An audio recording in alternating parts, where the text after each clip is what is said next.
Ngayong video po na ito mga madi ay ipapakita ko po sa inyo kung paano mag-avocado shake.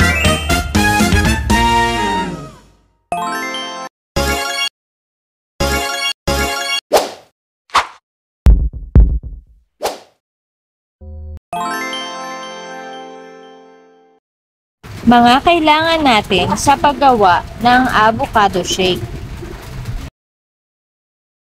Dinurog na biscuit, flavored niya ay chocolate. At meron tayong avocado,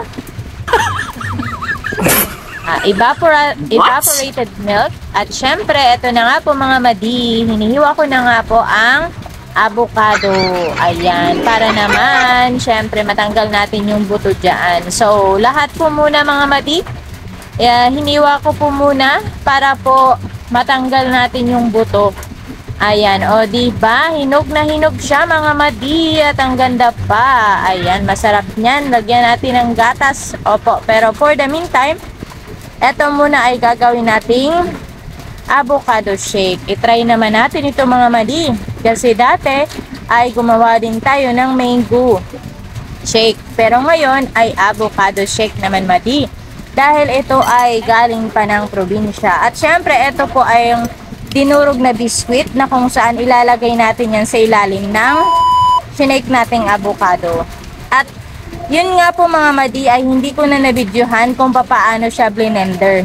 Opo, kasi wala akong tagahawak na taga-video. Ayan. So, eto meron na. Kaya, ayan.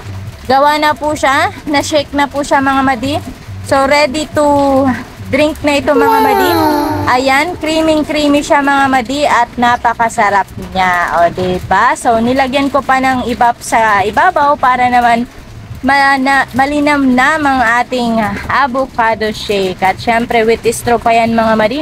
Para naman talagang masarap higupin. Ayan. So, ready na po tayo. At ready na nating tikman itong avocado shake mga madi. Yan lang po mga madi ko.